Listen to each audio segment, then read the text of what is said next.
Donc, bienvenue à tous. Merci de nous rejoindre pour ce webinaire sur les biais cognitifs qui sera animé par Fabien Lambert. Donc, Fabien se présentera tout à l'heure. En tout cas, bienvenue. Moi, de mon côté, donc, je suis Delphine Fouché du MFQM Pays de la Loire, qui veut dire Mouvement français pour la qualité et le management. On est un réseau d'entreprises situé à Nantes et Orion sur la région Pays de la Loire, qui a pour vocation d'encourager les entreprises à partager leurs expériences sur toutes les thématiques qui touchent à la performance globale. Donc, pour ça, on organise sur l'année une quarantaine de rencontres. Donc là, évidemment, on arrive à la fin de notre programme, mais il y a déjà des rencontres qui sont publiées sur notre site internet pour le début de l'année 2021. Donc, on vous invite à y jeter un coup d'œil. Et lors de ces rencontres, on aborde différentes thématiques, donc la RSE, la qualité de vie au travail, la qualité, le management, le lean, l'excellence opérationnelle. Vraiment des thématiques très larges qui abordent la performance des entreprises. Donc, n'hésitez pas à consulter notre site internet si vous souhaitez des informations complémentaires. Et en tout cas, bienvenue et merci encore. Fabien, je te laisse la main.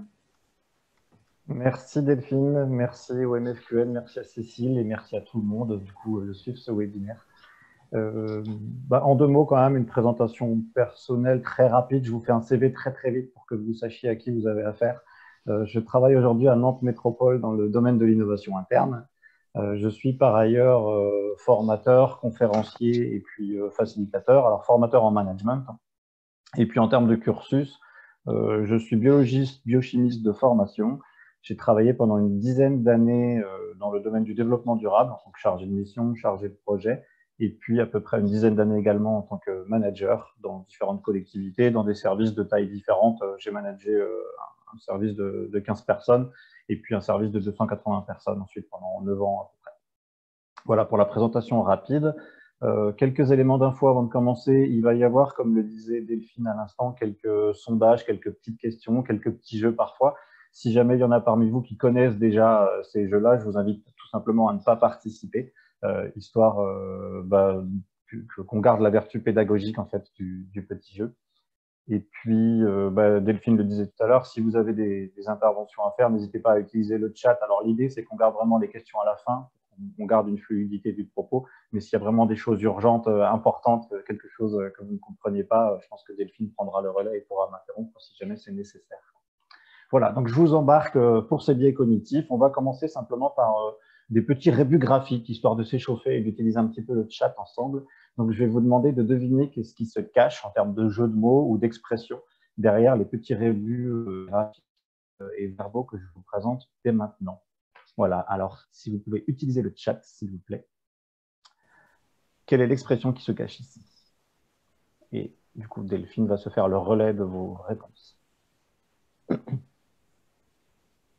Bon, il y a déjà plusieurs bonnes réponses. C'est l'arbre qui cache la forêt. Bravo, c'est un échauffement, c'est un échauffement.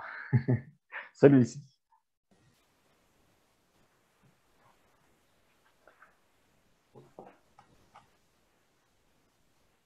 Ah bah écoute, pour l'instant, je n'ai pas de réponse. Un peu plus difficile.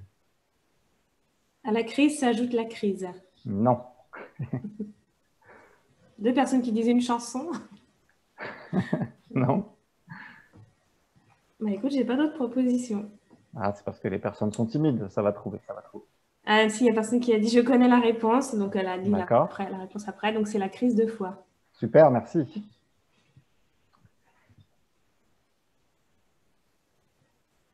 Un peu plus facile peut-être celui-ci, non?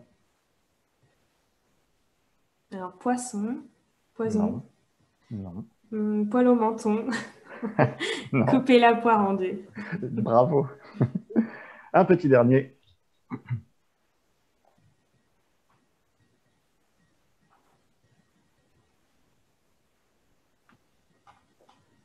Ouais, il y a une personne qui a répondu, qui a trouvé orange pressé. Bravo, super, vous êtes très fort. Merci pour cette petite mise en jambe. Maintenant, je vais vous poser une question et on va ensuite lancer un sondage, mais pas immédiatement, hein. Je vais d'abord vous expliquer. Si vous avez une voiture, je vais vous demander si vous êtes plutôt une bonne conductrice ou un bon conducteur. On va s'y prendre comme suit. Dans le sondage, si jamais vous estimez que vraiment vous êtes plutôt largement en dessous de la moyenne, que vous n'êtes pas loin d'être un danger public, vous allez répondre A. Si jamais vous estimez être plutôt en dessous de la moyenne, vous répondrez B. Si jamais vous pensez être plutôt au-dessus de la moyenne, vous êtes plutôt un chauffeur correct, ça sera la réponse C. Et si jamais vous pensez que vous êtes vraiment un très bon conducteur, vous répondrez D. J'espère que c'est clair pour tout le monde et on peut lancer le sondage, s'il te plaît, Delphine. C'est bon, c'est lancé. Merci. Donc, normalement, le sondage s'affiche automatiquement sur votre écran et pour certaines personnes, parfois, on sait qu'il y a quelques bugs. Donc, vous pouvez répondre dans le chat si jamais vous ne voyez pas les questions. Donc, j'attends encore un peu. On a 74% des répondants. Hop, c'est bon. Je mets fin. La réponse. Suspense. Pas vraiment de suspense, effectivement, puisque une écrasante majorité d'entre vous, c'est-à-dire alors 72 plus 12, 84% des gens pensent être au-dessus de la moyenne. Voilà, je vous laisse réfléchir à cette statistique. 84% des gens pensent être au-dessus de la moyenne. Quand on pose cette question à travers le monde, avec n'importe quel public, la moyenne est 80%. Donc vous vous rendez bien compte que là, il y a un problème statistique, bien entendu. Eh bien, les uns et les autres, nous sommes victimes de ce qu'on appelle, et j'ai un petit bug, mon écran n'avance plus. Ah, j'ai un écran qui est bloqué, alors je vais arrêter bloqué le partage totalement. d'écran. Ouais, coupe et puis remets. Vous êtes victime du biais d'excès de confiance, pour information. Vous l'aviez peut-être déjà deviné. Je repartage mon écran. On va voir si ça fonctionne. C'est en train de s'afficher. Ouais, c'est bon. Oui, mais j'ai mon diaporama qui n'avance plus, pour information. Il est toujours bloqué, là? Oui, il est bloqué. Je vais essayer de voir. Voilà. Hop. Si je peux y faire quelque chose. Pardon pour ce petit souci technique.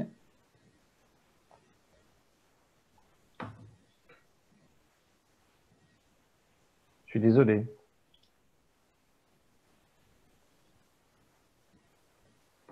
C'est bon pour vous? Oui, c'est bon, ça passe. Ouais. Ah, bah voilà, biais d'excès de confiance. Bon, j'espère que ça ne va pas se reproduire, on croise les doigts. Donc voilà, 80% des personnes, en gros, pensent conduire mieux que la moyenne, ce qui est assez rigolo, n'est-ce pas? Rassurez-vous, hein, quand on pose la question à des enseignants, même réponse. 80% des enseignants pensent être meilleurs enseignants que la moyenne. Quand on pose la question à des entrepreneurs, même chose. Quand on pose la question à des prisonniers, figurez-vous que 70% des prisonniers pensent avoir des meilleures valeurs morales que la moyenne. Donc, c'est quand même assez intéressant. Vous imaginez, bien entendu, ce que ça peut représenter dans le monde du travail, sachant que là, vous venez de le vivre en direct. Hein, on est tous victimes de ce biais cognitif, en fait. Dans le monde du travail, l'excès de confiance, c'est la difficulté, par exemple, à écouter les autres parce qu'on est persuadé d'avoir raison, bien entendu. Il y a plusieurs biais qui sont assez similaires. Il y a des corollaires à ce biais d'excès de confiance.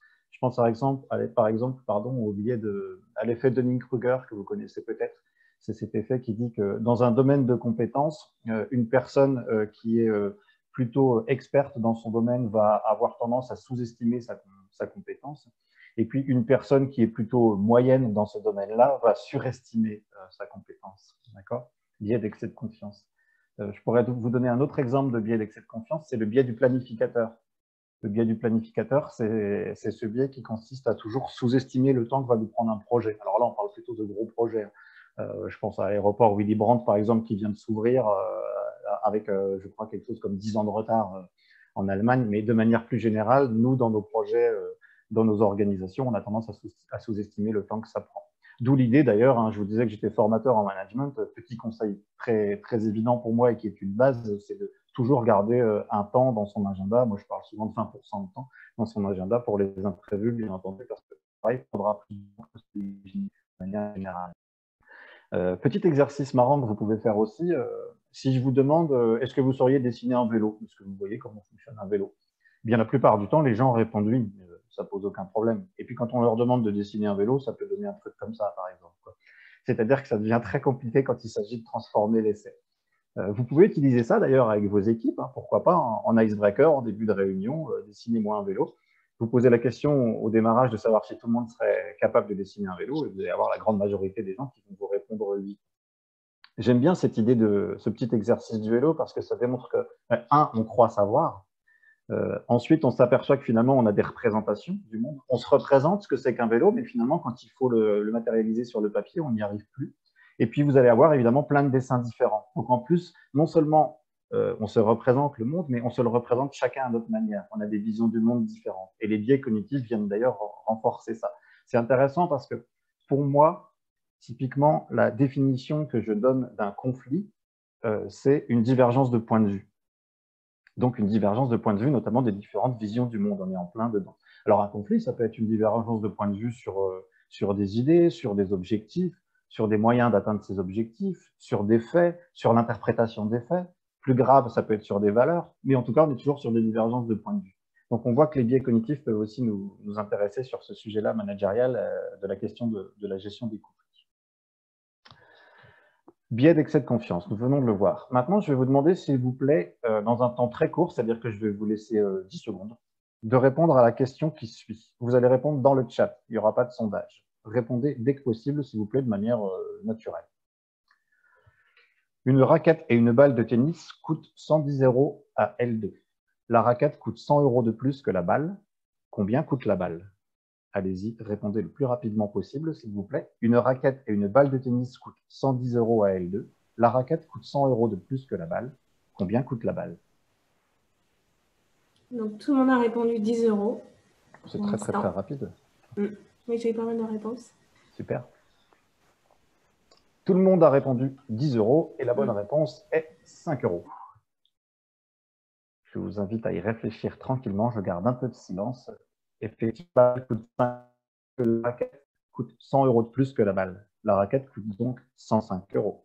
À L2, ça fait donc 110 €. Vous pourrez reprendre tranquillement ça au calme plus tard si jamais c'est un peu compliqué de faire la gymnastique intellectuelle tout de suite. Mais pour le coup, vous venez de tomber encore une fois dans un petit piège, un raccourci que fait notre cerveau, ce qu'on appelle une heuristique. Je vais vous demander simplement maintenant ce que vous pensez de cette assertion, de ce syllogisme. En fait, je vous donne un argument logique avec deux affirmations et une conclusion. Toutes les roses sont des fleurs, certaines fleurs fanent vite, donc certaines roses fanent vite. Toutes les roses sont des fleurs, certaines fleurs fanent vite, donc certaines roses fanent vite. Alors, je ne vais pas forcément vous demander de répondre dans le chat, faites-vous votre idée de votre côté. En général, les gens pensent que cette assertion est bonne et logique. Mais si vous y réfléchissez bien, c'est comme avec la raquette. En fait, l'argument est tout à fait biaisé. Il est possible qu'il n'y ait aucune rose parmi les fleurs qui fanent vite. Toutes les roses sont des fleurs, certaines fleurs fanent vite, mais il est possible qu'il n'y ait aucune rose parmi ces fleurs qui fanent vite. D'accord? Donc la conclusion n'est pas bonne. Et pourtant, votre cerveau vous a invité à vous dire que, bah oui, ça semblait évident, quoi. C'est un argument tout à fait correct et c'est d'une logique implacable. En fait. D'accord? Donc c'est comme pour la raquette. Hein. On a une réponse assez rapide qui nous arrive, une réponse plausible qui nous vient à l'esprit tout de suite, mais une réponse fausse. Ce qui est compliqué, c'est qu'il faut lutter pour essayer d'écouter la bonne réponse. La raquette, on a besoin d'y revenir pour se dire non, non, mais il ne s'est pas gouré. Le syllogisme que je vous présente, là, c'est la même chose. En fait. Notre cerveau a du mal à se dire, à voir où est la réalité. De manière générale, on peut se dire d'ailleurs qu'on est plutôt contre-intuitif. C'est pas pour rien si Galilée a été envoyé en exil quand il a dit que la Terre était ronde. Enfin, je pourrais vous donner vraiment énormément d'exemples sur ce sujet. Il y a plein de choses qui nous paraissent des évidences aujourd'hui. Tiens, je pense à un bateau. Avant qu'on arrive à découvrir les principes d'Archimède, par exemple, c'est complètement illogique de se dire qu'un navire qui fait plusieurs tonnes qu'on va mettre sur l'eau va pouvoir flotter, alors que vous prenez un petit caillou d'1 kilo et il tombe tout de suite au fond de l'eau. Donc, avec la science, on apprend à comprendre tout ça, mais en fait, notre cerveau vraiment a du mal dans son intuition à capter la réalité de ce monde. Donc, on se fait piéger très, très régulièrement. Imaginez Gérard. Gérard, il a 52 ans, il est plutôt costaud, il habite dans une HLM dans la banlieue de Roubaix. Il est chauffeur poids lourd, il a des tatouages et il a un berger allemand. Je voudrais savoir, d'après vous, vous pouvez écrire dans le chat, quel est le chanteur préféré français de Gérard? Allez-y, répondez dans le chat, s'il vous plaît.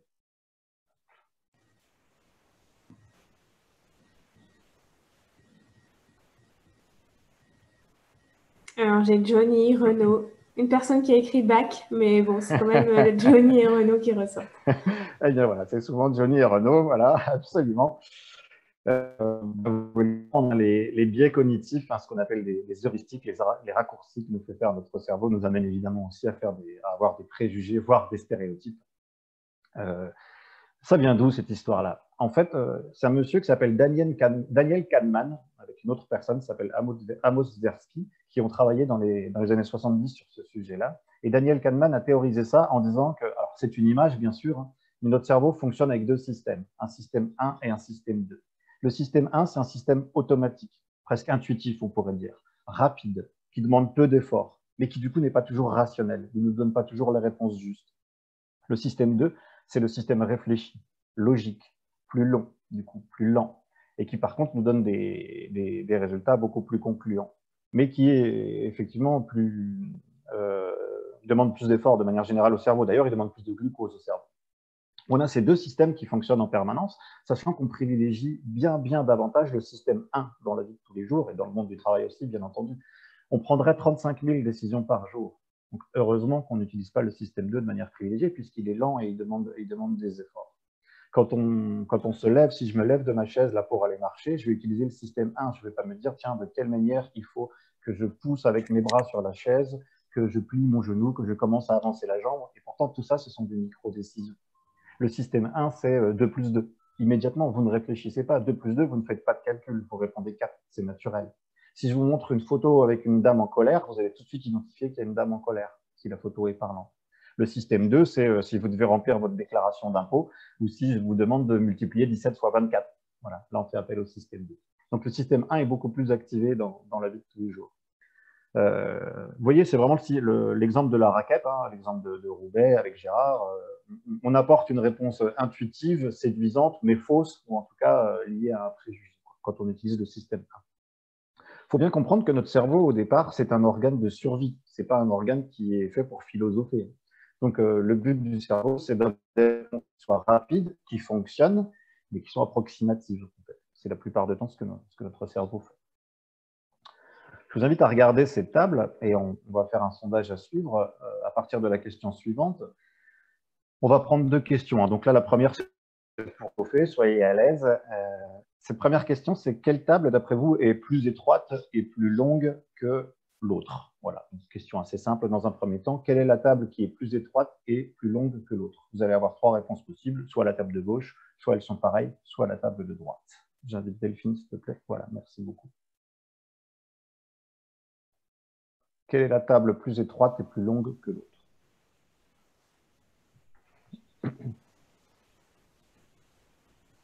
J'attends encore un peu, il manque des réponses.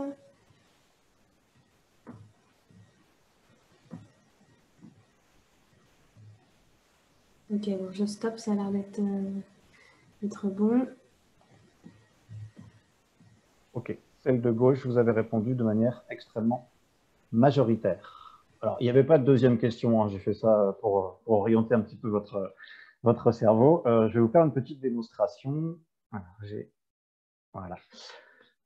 J'ai coloré simplement en violet de manière très artisanale, vous en conviendrez, la table de gauche. Et regardez quand je fais basculer ma petite coloration violette et que je l'amène sur la table de droite, vous voyez que les deux tables sont absolument identiques. Je vous le fais dans l'autre sens. Voilà, ça s'appelle les tables de Shepard, si vous avez envie d'aller retrouver cette illusion d'optique.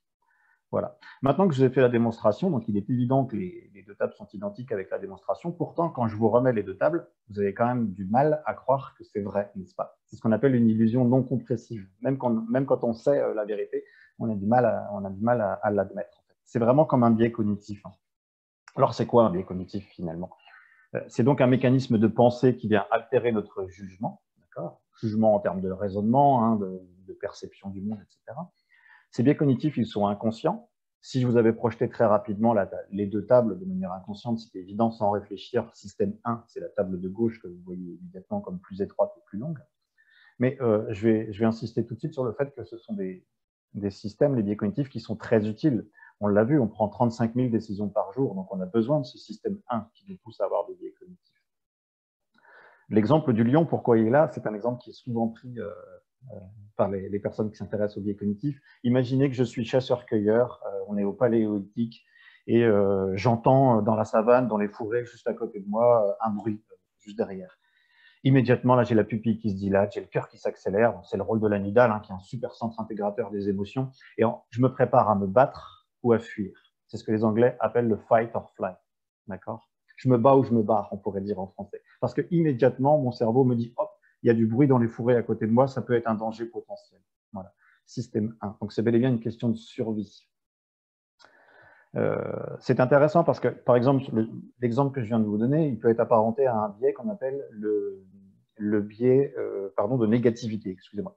Le biais de négativité parce que tout de suite, j'identifie le bruit à un danger. Il se trouve que ça aurait pu être un oiseau. Simplement, c'est bel et bien une question de survie parce qu'au pire, c'est un oiseau, j'ai juste un peu l'air bête, mais si réellement c'est un lion ou une bête sauvage, je sauve ma vie. Donc, on voit que le biais cognitif est quand même intéressant.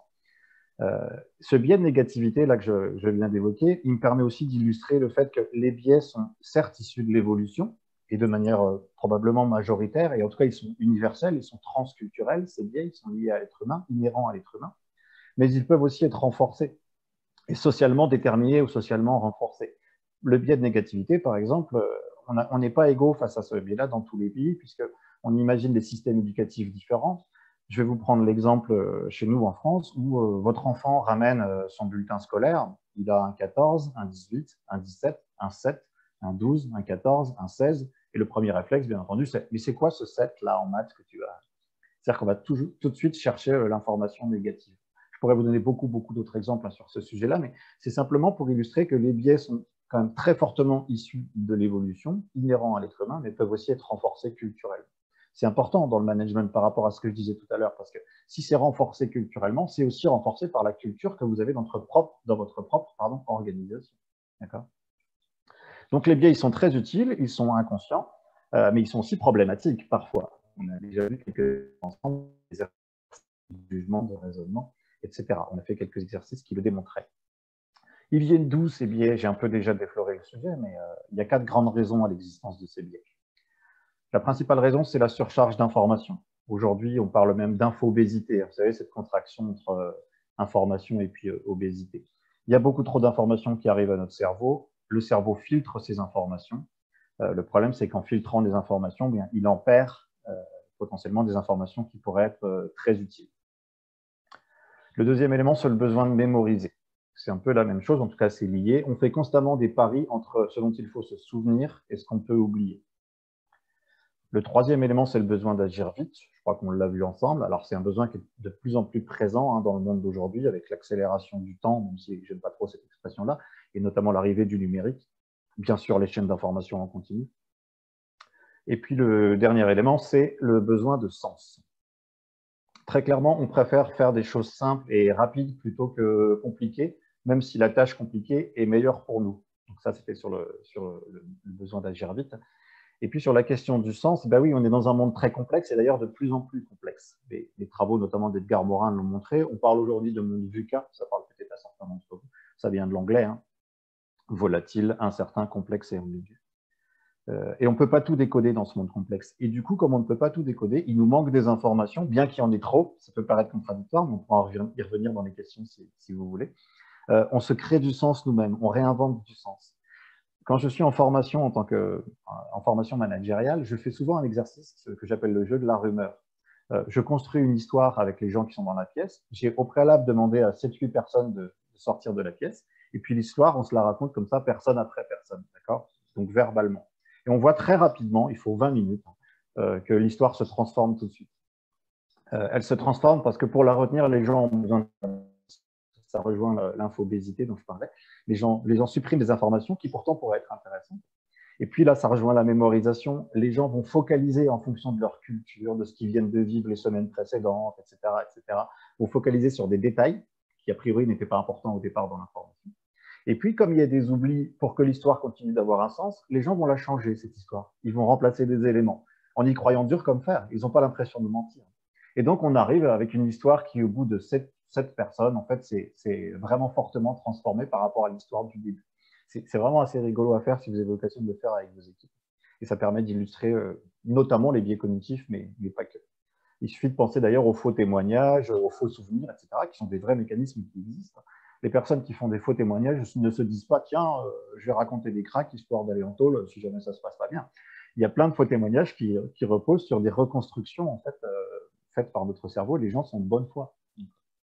C'est vraiment intéressant hein, quand vous imaginez ça du coup dans le monde du travail, que vous avez des différences de point de vue, des conflits. En fait, les personnes, parfois, peuvent être tout à fait de bonne foi de chaque côté de la table.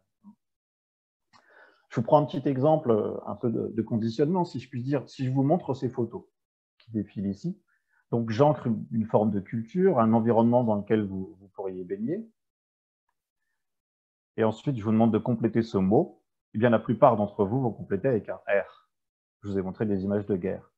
Alors, ça vous paraît assez banal, mais c'est ce qu'on appelle le biais de disponibilité. C'est vraiment important à avoir en tête. Si je vous montre ça, le mot, vous allez compléter comme ça. Ça sera chat et ça ne sera pas char. Intéressant ce biais de Fabien, excuse-moi, disponibilité. oui, Oui, je me permets de te couper parce qu'il y a quelqu'un qui oui. demande dans le chat si c'est lié au principe des fake news. C'est très lié, on pourra en parler si vous voulez. Les questions de complot et les questions de fake news sont très très liées au biais cognitif et sont renforcées énormément par les réseaux sociaux. Il y a un monsieur qui s'appelle Gérald Bronner qui a travaillé sur cette question-là, qui est vraiment très intéressant. C'est ce qu'on appelle la bulle de filtre, techniquement, ou la chambre d'écho. C'est-à-dire que dans les réseaux sociaux, la manière dont les réseaux fonctionnent fait que plusieurs biais cognitifs sont activés, développés, renforcés.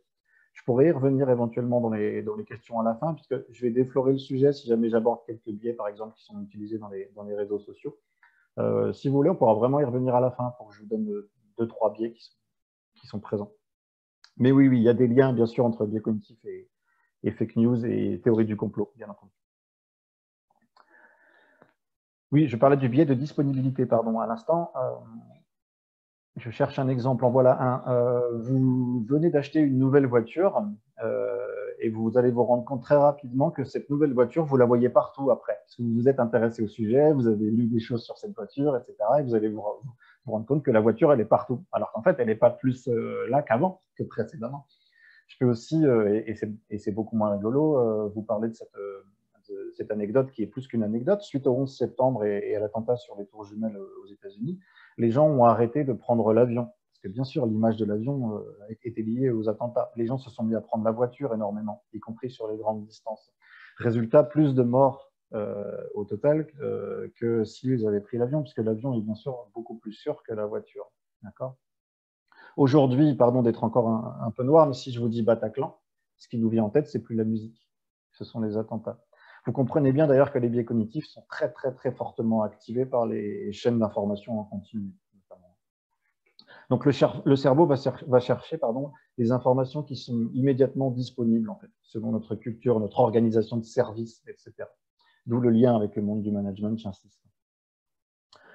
Voilà, si je vous montre ce poivron, vous voyez autre chose qu'un poivron. Il peut éventuellement vous faire un petit peu peur, ce poivron. Vous voyez que le cerveau construit en fait une histoire là où il ne demande rien. Et c'est presque instinctif, c'est presque immédiat. Voilà. Ça va loin, regardez-la bien. Je suis sûr que vous arrivez à éprouver de l'empathie pour cette tomate qui a l'air si triste. Vous voyez ce que le cerveau est capable de faire? On peut encore aller plus loin puisque certains d'entre vous verront peut-être l'image de Jésus-Christ au milieu de ce pain toasté. Et là encore, et ça rejoint d'ailleurs la question qui était posée autour des complots et des fake news, on voit toute la puissance de la chose. Je dis souvent qu'il n'y a pas de réalité, il n'y a que des perceptions de la réalité, puis des interprétations. Alors, dans ces cas-là, il y a souvent une personne qui intervient dans l'Assemblée et qui me dit « si, quand même, la réalité existe. Sinon, par exemple, c'est la porte ouverte au négationnisme. » Oui, on est d'accord, mais cette réalité, qu'on le veuille ou pas, on l'aperçoit au travers de nos 5 sens. D'ailleurs, les animaux ne perçoivent pas la réalité de la même manière que nous. Les personnes qui ont certaines formes de handicap voient une autre réalité que les personnes qui sont valides, etc., etc. Donc, on a une perception de la réalité et en plus, on interprète cette réalité. Alors, ce que je voudrais aussi vous dire par rapport à ces images, on appelle ça des pareidolies. Elles sont d'ailleurs classées dans les biais cognitifs. L'idée, c'est pas de faire disparaître les biais cognitifs, on ne peut pas. Vous l'avez vu, c'est automatique. Notre cerveau nous les impose. On ne peut pas faire disparaître cette illusion-là. On a l'impression d'avoir des dents, d'avoir des grosses narines. Donc le biais, on ne le fait pas disparaître. On ne fera pas disparaître cette illusion-là. Mais l'idée, c'est de ne pas succomber au récit qui accompagne cette illusion-là. Je vous donne un exemple à nouveau dans le monde du travail. Je suis persuadé d'avoir raison. On a vu l'excès de confiance ensemble. Je suis persuadé d'avoir raison. Pour autant, même si je suis persuadé d'avoir raison et que je n'en démords pas, il faut que je mette en place dans mon système de management un système qui puisse permettre à chacun de prendre la parole et d'exprimer son point de vue. D'accord ?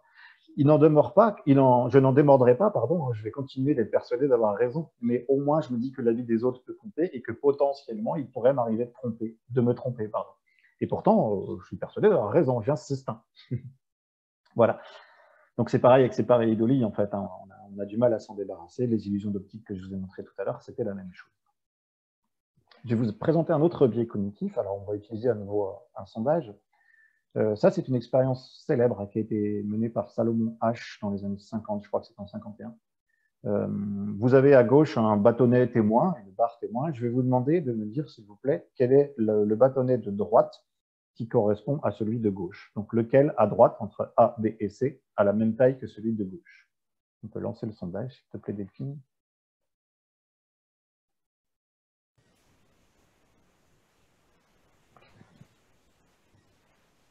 Et là, vous vous dites, il y a encore un piège. Bon, je stoppe les questions, ouais, les réponses sont même bloquées. 93% le bâtonnet A. C'est bien, super. Parce qu'effectivement, merci beaucoup d'avoir participé. Effectivement, il n'y avait pas de piège là en l'occurrence. J'ai des petits blocages avec mon écran parfois. Voilà, c'est parti. Là, on a effectivement le résultat qu'on a dans une situation, ce qu'on appelle une situation de contrôle en psychologie sociale. Cette expérience, donc menée par Salomon Asch, c'était l'expérience suivante.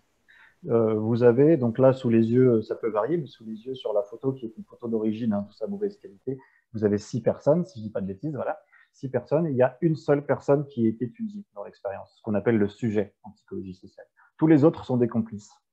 Et quand vous posez cette question, du coup, aux personnes, la première personne qui est tout au fond, là, contre le tableau, va répondre, puis la deuxième, puis la troisième, puis la quatrième, puis le sujet, puis à nouveau un complice.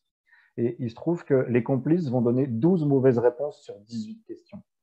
Au départ, on a fait venir le sujet en lui disant qu'on allait lui faire passer un test d'acuité visuelle. Il se trouve que 37% des sujets vont se conformer aux mauvaises réponses des complices qui auront parlé avant eux. 37%. Et 75% vont s'y conformer au moins une fois. C'est-à-dire que quand tous les complices à la file, les 4 premiers, vont donner une mauvaise réponse, il y a une forte probabilité pour que ensuite le sujet donne lui aussi une mauvaise réponse. C'est ce qu'on appelle le biais de conformisme, qui est l'un des biais qui appartiennent au biais de la pensée de groupe, on va dire, de manière très, très raccourcie.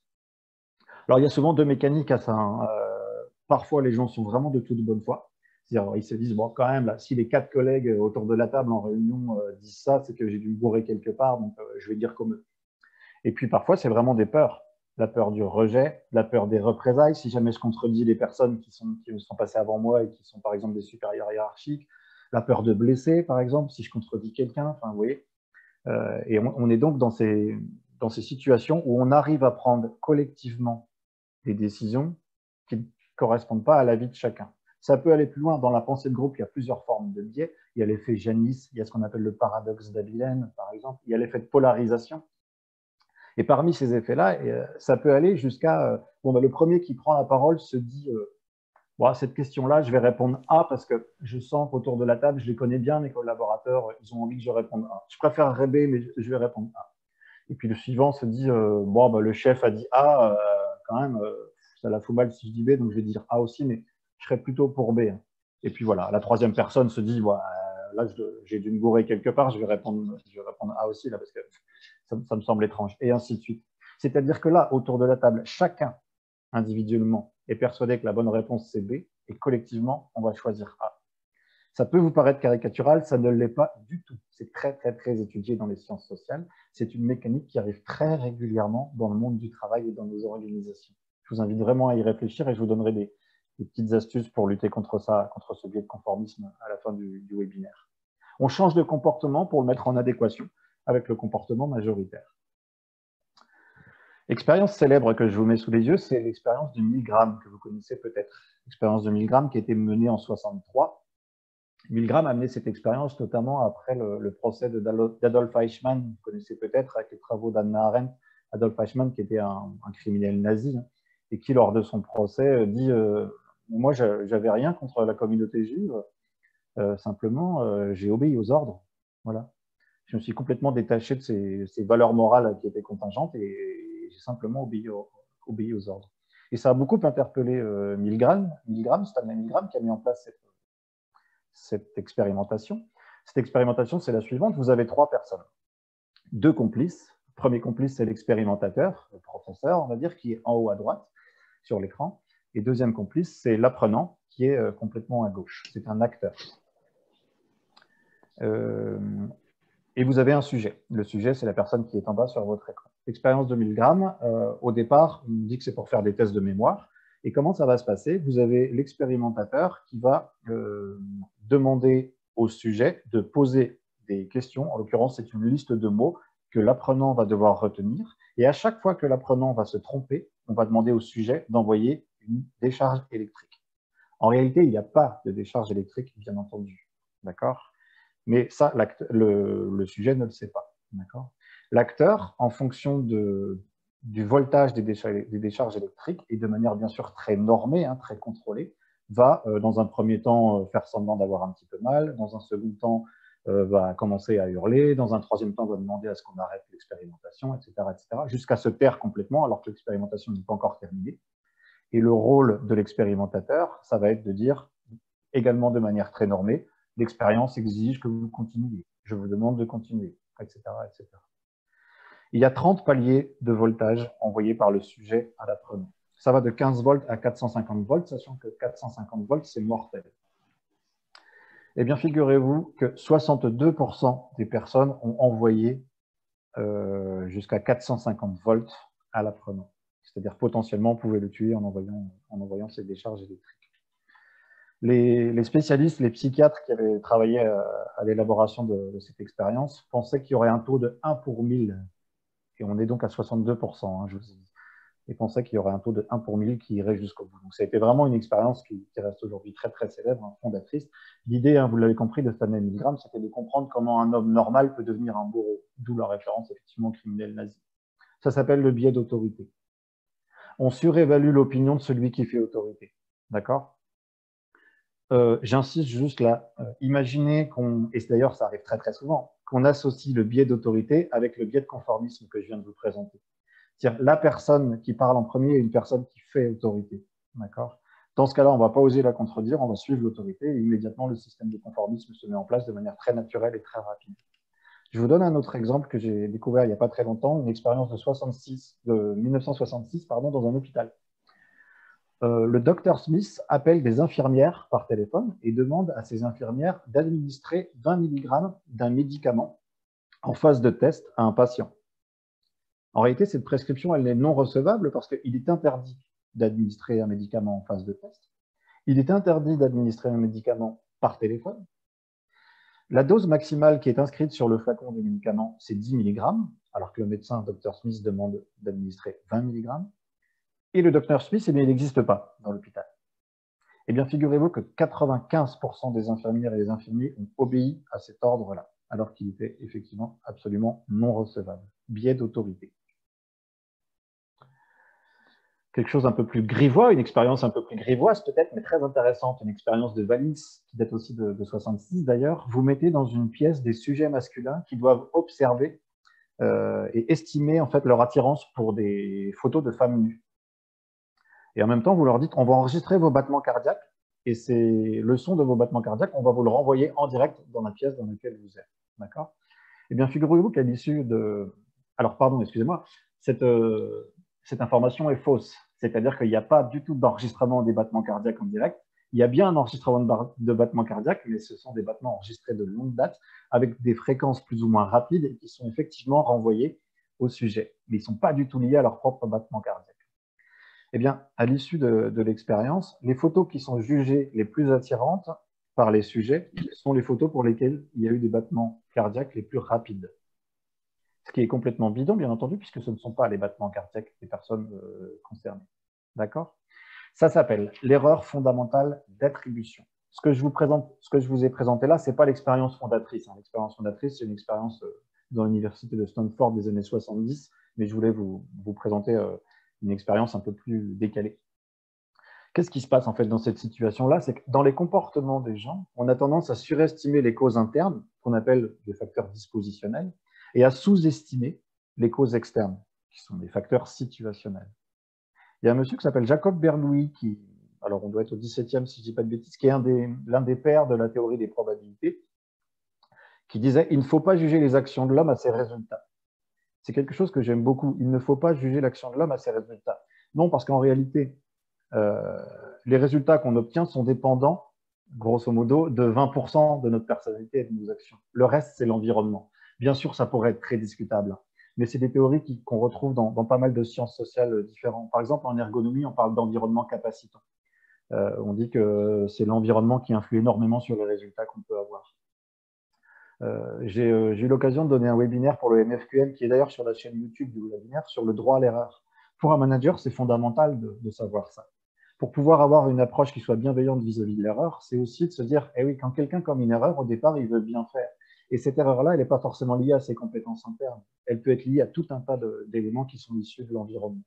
Donc, c'est vraiment fondamental. Ça s'appelle l'erreur fondamentale d'attribution.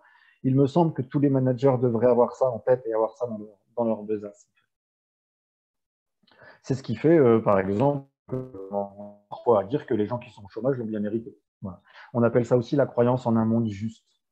C'est intéressant parce que quand je disais tout à l'heure aussi que les biais cognitifs étaient certes issus de l'évolution, mais pouvaient être aussi acquis, j'ai lu, je me suis un peu renseigné sur des questions d'économie il n'y a pas très longtemps et j'ai découvert qu'Adam Smith, donc grand économiste classique, 19e, disait « Celui qui est au chômage le choisit, je peux le démontrer de manière scientifique d'un point de vue économique ». Donc vous voyez, ça vient renforcer cette idée encore et vient renforcer cette erreur fondamentale d'attribution. Parce que bien sûr, ce n'est pas vrai, et on a de quoi le démontrer.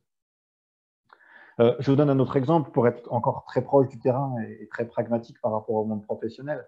Vous avez un candidat qui arrive en retard à un entretien d'embauche. Vous ne pourrez pas vous empêcher en tant que recruteur de vous dire « Ah, mais enfin, il aurait pu prendre ses dispositions, on n'arrive pas en retard à un entretien, on essaie quand même de prendre une large marge, enfin, il y a un souci, c'est quelqu'un qui n'est pas fiable. » quoi. Vous allez avoir ça qui trotte dans votre tête, même si la personne fait un excellent entretien. C'est encore une fois une erreur fondamentale d'attribution. La personne a pu partir 1 heure en avance, elle s'est trouvée bloquée à un passage de train, par exemple, parce qu'il y a eu un problème technique au niveau du passage à niveau, et puis derrière, elle a crevé. Et oui, elle ne pouvait pas faire autrement qu'arriver en retard, et c'est pourtant une personne très performante et très prévoyante. Mais notre cerveau ne nous empêchera pas d'avoir cette petite musique qui traîne derrière en se disant « cette personne-là, elle n'est pas fiable ». Autre exemple d'actualité, imaginez qu'on vous dise « il est très possible qu'il y ait une pénurie de fromage à raclette dans les supermarchés ». Qu'est-ce qui va se passer? Vous allez avoir une pénurie de fromage à raclette dans les supermarchés. On a connu ça avec le papier toilette au moment du premier confinement, n'est-ce pas? Ça s'appelle la prophétie autoréalisatrice. Prophétie autoréalisatrice. Si vous vous dites le matin « Ah, c'est la pleine lune cette nuit, je sens que je vais mal dormir », ça va tourner, il y a de grandes chances que vous dormiez mal. L'expérience fondatrice pour ça, c'est une expérience de Rosenthal et Jacobson. Elle est terrible. Elle est terrible, cette expérience, parce qu'elle vous donne à des étudiants 2 groupes d'enfants. Le premier groupe d'enfants, vous signalez aux enseignants que ce sont des enfants qui ont passé un test de QI et qui sont nettement au-dessus de la moyenne. Le deuxième groupe d'enfants, vous expliquez qu'ils ont également passé un test de QI et qu'ils sont nettement en dessous de la moyenne. Eh bien, figurez-vous qu'au bout d'un certain temps, sachant que bien sûr, il n'y a eu aucun test de QI, c'est complètement bidon, au bout d'un certain temps, les enseignants, de manière évidemment inconsciente, vont adapter leur comportement, et ce qui fait que les élèves qui sont censés avoir un QI supérieur vont effectivement, réellement, avoir des meilleurs résultats. Une croyance peut contribuer à construire une réalité. Je ramène au travail. Imaginez que Thierry est convaincu que ses collègues ne l'aiment pas.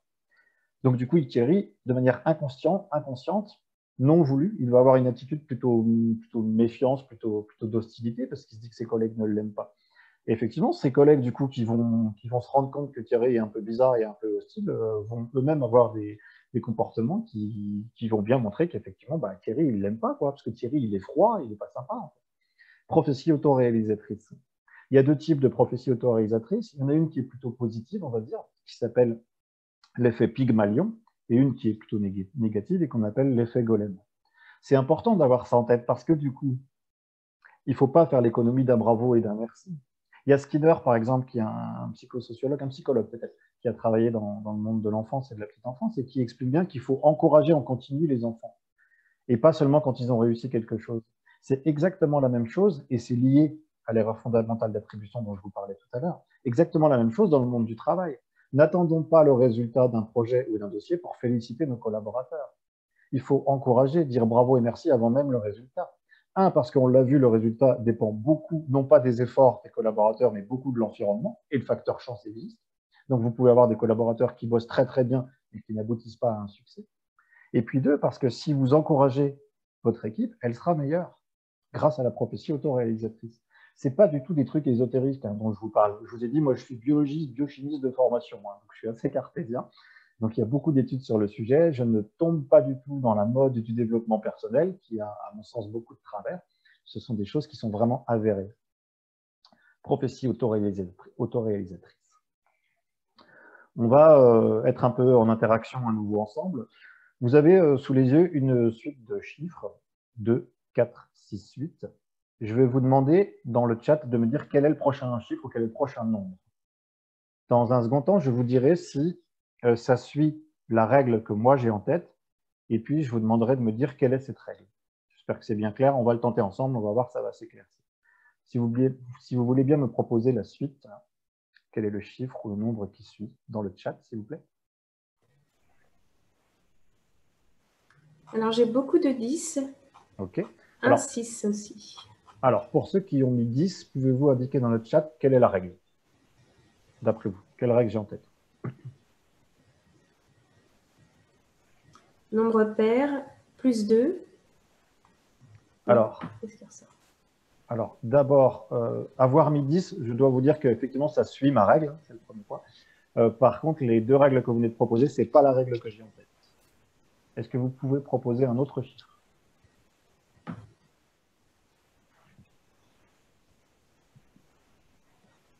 Je n'ai pas de nouvelles propositions. Ah, on n'ose pas? Qu'est-ce qui pourrait bien fonctionner après cette suite? Quelqu'un qui propose 2. Quelqu'un qui propose 2. Une autre qui propose 16, 14, comme nouveau chiffre, tu sais. Alors, 14, 16, ça suit ma règle. Effectivement, ça suit la règle que j'ai en tête. Est-ce que vous pourriez me dire quelle est ma règle alors? Somme des deux précédents. La somme des deux précédents. Et non, ce n'est pas la règle que j'ai en tête. Il y a une personne qui dit 2 fois 2, puis 2 fois 3. 2 fois 2 et 2 fois 3. Alors, elle proposait quoi comme réponse, cette personne-là, comme chiffre? Est-ce que je vais retrouver? En même temps, chacun cogite de son côté. Non, elle n'avait pas proposé d'autres chiffres. D'accord. Alors, vous avez proposé des réponses qui suivent ma règle, et pourtant, vous n'avez pas trouvé la bonne règle. Il y a une personne qui a proposé 2. Est-ce qu'elle peut nous dire pourquoi?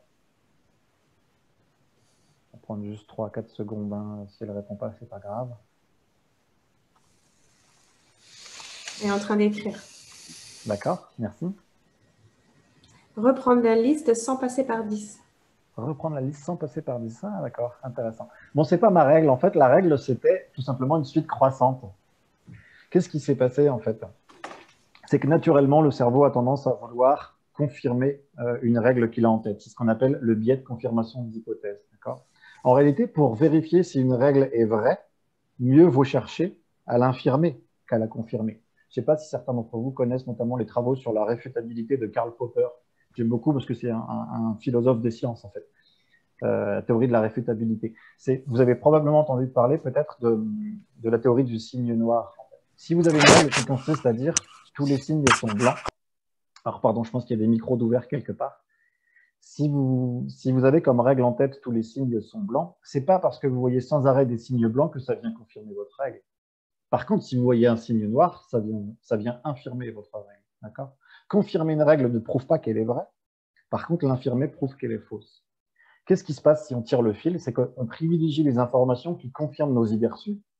Et surtout, et là on peut revenir avec la question de tout à l'heure sur les réseaux sociaux et sur les fake news, etc., on accorde moins de poids aux hypothèses qui contredisent nos idées reçues. Regardez ce qui se passe avec les hommes politiques. Chaque camp est plus sensible aux arguments de son candidat, très clairement. C'est un vrai problème pour le manager, parce qu'évidemment, ça empêche de prendre des décisions éclairées, surtout que le manager, avec son biais d'excès de confiance, est déjà convaincu d'avoir raison, et du coup, on n'écoute pas les autres. On tient dur comme fer à notre manière de voir le monde. Je vous ai mis Saint Thomas à l'envers, là. C'est volontaire, c'est pas une erreur. C'est qu'en fait, il faut inverser l'adage. C'est pas je ne vois, c'est je ne vois que ce que je crois. D'accord?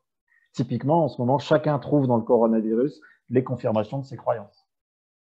Je vais vous donner un exemple, une étude qui a été faite par un chercheur en neurosciences qui s'appelle Iciel Dror. Il a travaillé avec des experts scientifiques sur la base de vieilles empreintes digitales sur des affaires qui datent de très longtemps. Il a soumis ces empreintes digitales aux experts en disant, dans certains cas, bah, écoutez, pour cette empreinte-là, le suspect a déjà avoué, d'accord, mais faites votre travail. Et pour cette empreinte-là, le sujet a vraiment des arguments solides, on est quasiment sûr que ce n'est pas lui. D'accord. Eh bien, figurez-vous que les experts, dans 17% des cas, ont changé la position qui était la leur dans les années passées. Parce que bien sûr, ils ne pouvaient pas se rappeler qu'ils avaient déjà arbitré et expertisé ces empreintes-là. Dans 17% des cas, il y a eu un changement de comportement compatible avec la nouvelle information qui a été donnée. En fait. Pour information, avant de passer à cette diapo-là, là encore, ce sont des études qui font vraiment foi. D'ailleurs, on a fait les mêmes études en graphologie, les mêmes études en balistique, et certains labos de police ont réformé leurs procédures pour justement intégrer ce biais cognitif-là. L'idée, c'est de se dire qu'on se trompe en toute bonne foi. J'insiste, hein, ce n'est pas un rot sur les biais cognitifs. Les biais cognitifs, on en est tous victimes et on n'est pas en train de tricher. Hein. Encore une fois, vous le voyez bien, les experts, ils pensaient vraiment faire leur travail. Ils n'ont pas conscience d'être influencés par l'information qu'on leur a donnée. Imaginons que je vous dise, vous avez un week-end là qui se présente, vous avez réservé votre week-end au ski. Vous avez réservé votre week-end au ski, il est payé, c'est non remboursable, et il se trouve que ce week-end, on annonce que les pistes seront fermées, qu'il va faire un temps absolument épouvantable. Évidemment, vous ne pourrez pas skier, hein, toutes les remontées seront fermées, c'est même potentiellement dangereux en réalité, donc il ne faudra pas trop sortir, quoi. Et puis les magasins seront fermés également. Mais bon, vous avez payé votre week-end, hein, il arrive là. Et puis, vous avez comme possibilité votre meilleur pote qui vous appelle et qui vous dit bah, écoute, on ferait bien un week-end Star Wars. Week-end Star Wars, on se visionne tous les Star Wars, on prend des pizzas, des bières belges, magnifiques les bières belges, et je te propose de passer le week-end ensemble. Quoi. Je voudrais que vous me répondiez dans le sondage pour savoir laquelle des deux options vous choisissez. Est-ce que vous allez quand même au week-end au ski ou est-ce que vous allez au week-end Star Wars? Sachant que votre week-end au ski n'est pas remboursable, hein, j'insiste. Allez-y, si vous voulez bien répondre dans le sondage.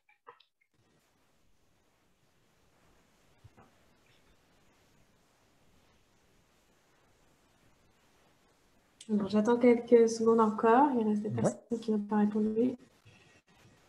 C'est chouette en tout cas. Merci de participer activement. Hein, ça rend l'exercice intéressant. Bon, je pense que c'est bon. Hop, je vous affiche les résultats. Ah oui, vous allez à la montagne, hein, de manière très très franche. Hein. 65% des gens vont à la montagne, effectivement. Ce biais s'appelle, alors, hop, encore technique, voilà. Ce biais s'appelle le biais des coûts irrécupérables. Il y a un corollaire aussi, on appelle ça l'escalade de l'engagement. En anglais, vous verrez peut-être le terme sunk cost. C'est typiquement ce qui se passe dans les enlisements militaires, par exemple. Hein. Bush, en 2006, avait dit « Je ne permettrai pas que les 2527 militaires tombés en Irak soient morts en vain. Nous irons jusqu'au bout. » Résultat, 2 fois plus de morts. Trump, en 2017, pour l'Afghanistan. Il est impératif de parvenir à un résultat à hauteur des énormes sacrifices humains que notre nation a faits. D'accord? Vous imaginez bien la mécanique. Je vais vous donner un exemple beaucoup moins dramatique. Je suis allé voir ce film quand il est sorti, Le Dernier Empereur. Le Dernier Empereur, c'est un film qui dure 3h39. Au bout d'une demi-heure, je me suis sérieusement embêté. Au bout d'une heure, j'en avais franchement marre. Au bout d'une heure et demie, j'en pouvais plus. Le film a duré 3h39 et je suis allé au bout du film. Simplement parce que j'avais payé ma place.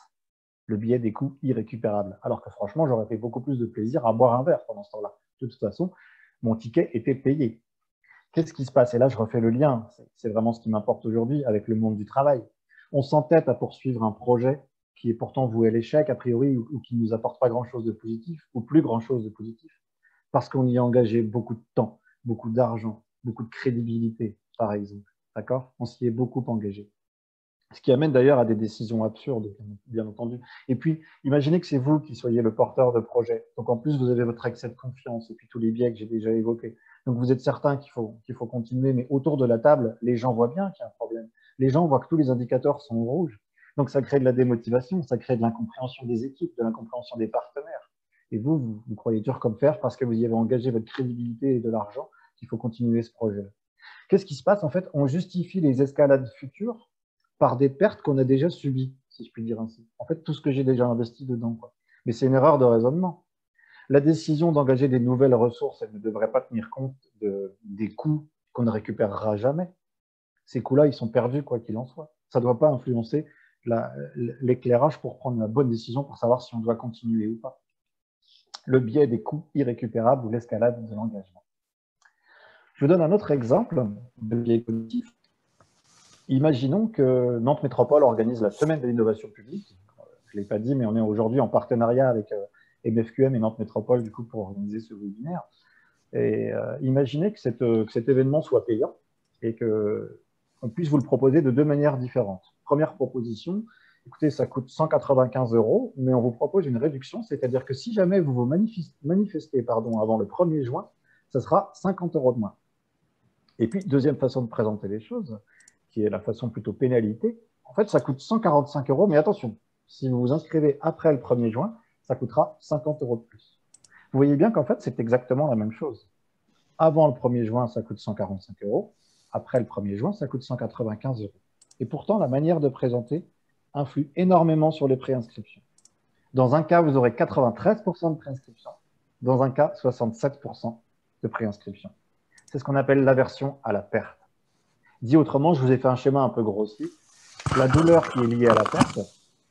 Alors, pardon, il doit y avoir encore un micro ouvert quelque part. Excusez-moi si vous voulez bien le fermer, s'il vous plaît. Merci beaucoup.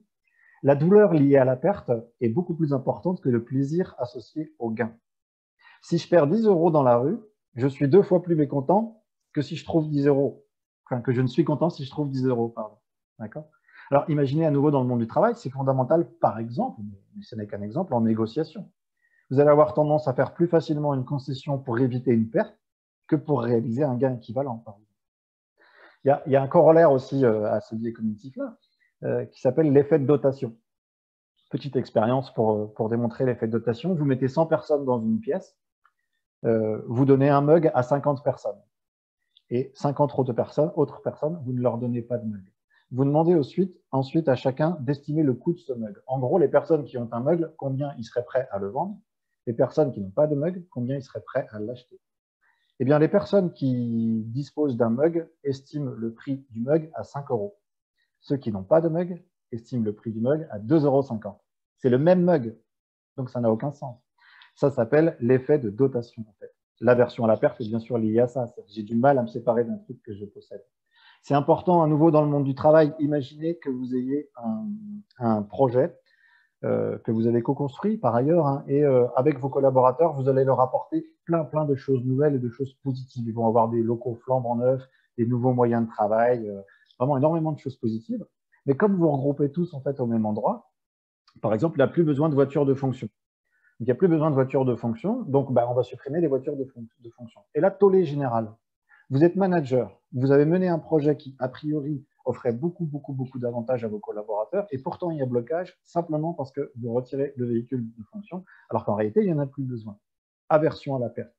Les biais cognitifs, quand on fouille un peu, peuvent expliquer beaucoup de résistance au changement.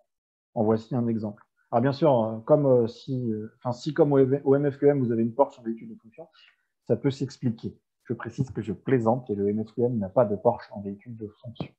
Et voyez la puissance quand même de ces biais cognitifs dans le monde du travail. Alors, il existe plus de 200 biais cognitifs.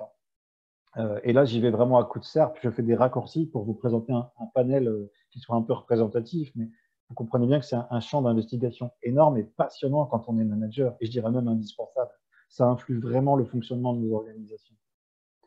Je vous donne un autre exemple. L'effet de cadrage. J'avais oublié que je devais vous présenter l'effet de cadrage. Je vous le présente rapidement. Toujours dans cette façon de présenter les choses, c'est en lien avec le biais cognitif que je vous ai présenté précédemment. Ça ne sera pas la même chose si je vous dis les chances de survie un mois après une intervention chirurgicale sont de 90%, ou si je vous dis la mortalité est de 10% dans le mois qui suit l'intervention chirurgicale. On a exactement les mêmes statistiques, les mêmes chiffres, mais présentés différemment. Et votre cerveau ne va pas du tout le percevoir d'une même manière. Vous imaginez encore une fois la puissance de ce qu'on appelle donc l'effet de cadrage pour un manager quand il s'agit par exemple de présenter des projets. Dernier exemple, je crois, dernier biais que j'avais à vous présenter. Ce que vous avez sous les yeux, c'est un graphique, enfin, la représentation d'un graphique, hein, je l'ai repris à mon compte et je l'ai simplifié, issu d'un travail du cofondateur du site OkCupid aux États-Unis, qui est un site de rencontre. Le cofondateur s'appelle Christian Roeder, c'est un passionné de statistiques. Le principe sur le site, c'est que vous donnez une note de personnalité aux gens qui sont inscrits sur le site et vous leur donnez aussi une note par rapport à leur physique. Et on voit, de manière très évidente, que les deux notes sont corrélées, en fait. C'est-à-dire que les personnes qui ont une bonne note du point de vue du physique ont une bonne note de personnalité. On visualise sur le site une photo hein, pour faire ça, et donc il y a un descriptif également à côté de la photo, et puis on peut mettre les deux notes. Donc voilà, les personnes qui sont a priori plus attrayantes physiquement ont une meilleure note. Il faut savoir que ça, dès le début des années 50, hein, c'est les travaux de Hovland et Weiss notamment, on avait démontré ça dès les années 50. Et à l'issue de leurs travaux, Hovland et Weiss avaient dit quelqu'un qui est beau est jugé plus honnête et plus intelligent, et on pense qu'il a plus de talent et de bonté que quelqu'un qui est moins séduisant. Je vais plus loin que ça. Des chercheurs de l'université de Toronto ont fait une expérience liée aux méthodes de jugement, à la culpabilité, aux sévérités de peine. Donc, ils donnent simplement à des sujets des textes qui expliquent en quoi des personnes auraient pu commettre, enfin, qui décrivent un crime ou un délit, etc. Sur la base de ce descriptif, il y a également une photo. Eh bien, les gens qui sont jugés moins beaux, en fait, sont jugés beaucoup plus facilement coupables. Ça va plus loin que ça, puisque la sévérité de la peine est différente également. C'est-à-dire que les gens qui sont jugés moins beaux se voient affliger une peine plus sévère. C'est ce qu'on appelle l'effet de halo. Ça dit quoi? Ça dit qu'une caractéristique qui est jugée positive à propos d'une personne, mais ça peut être d'une organisation, a tendance à rendre plus positives les autres caractéristiques. D'accord? Typiquement, vous avez confiance en quelqu'un, vous le trouvez très talentueux dans un domaine, eh bien vous aurez tendance à le trouver talentueux dans un autre domaine qui pourtant n'a rien à voir. Il faut savoir qu'il y a beaucoup d'études sur le sujet. Hein. Les enseignants ont tendance à trouver que les enfants beaux sont plus intelligents. Il y a beaucoup d'études aux États-Unis qui montrent que, et c'est chiffré, vraiment, les gens de grande taille ont un salaire plus élevé que les autres. D'accord? Typiquement, dans votre mode de management, il est possible que vous trouviez davantage de qualité professionnelle à une personne que vous trouvez attrayante physiquement. L'effet de halo. Ça me fait penser, tiens, une phrase de Montaigne qui me revient, qui disait c'est sa cherté qui donne le goût à la viande. C'est sa cherté qui donne le goût à la viande. Voilà. L'effet de halo. Ah, petit dernier, j'avais oublié aussi celui-ci. Je ne sais pas si vous le savez, mais il y a une corrélation très nette, vous l'avez sous les yeux en haut à gauche, entre la disparition du nombre de pirates et puis l'augmentation du réchauffement climatique. Il y a aussi une corrélation très forte, c'est les courbes que vous avez en bas, entre le taux de divorce dans l'État du Maine aux États-Unis et la consommation de margarine. Ça s'appelle un biais de corrélation illusoire. C'est-à-dire que une corrélation, c'est quoi? Je vous remets les corrélations. Il y a un lien statistique entre deux variables. Une causalité, c'est une variable qui agit sur les autres. Là, vous l'aurez bien compris, je suis allé sur le ton de l'humour. Il y a une corrélation, mais il n'y a pas de lien de causalité. Ce serait une erreur de raisonnement faire un lien de causalité. Il y a une étude célèbre qui a complètement été ensuite démontée, qui consistait à dire qu'on s'est aperçu qu'il y avait une corrélation entre les enfants myopes et puis la présence d'une veilleuse dans leur chambre. Donc on s'est dit, bah, la veilleuse provoque la myopie, qui était complètement faux, puisqu'en réalité, on s'est aperçu qu'il y avait plus de parents myopes qui avaient des enfants myopes, et du coup, les parents qui avaient de la myopie mettaient une veilleuse dans la chambre de l'enfant au cas où ils auraient la nécessité d'aller dans la chambre. Donc, il n'y a pas du tout de lien direct entre la veilleuse et la myopie de l'enfant. En fait, le lien, il est entre les parents et l'enfant. D'accord? Donc, en fait, ce qui se passe, c'est qu'on construit des interprétations qui nous donnent l'impression de comprendre le monde, en fait. C'est facile, on comprend tout de suite, ça simplifie. Et là, à nouveau, je reviens sur la question de tout à l'heure, sur les réseaux sociaux, sur les fake news, etc. Quand ça nous semble simple, ben, ça nous va bien. Le cerveau, il est content.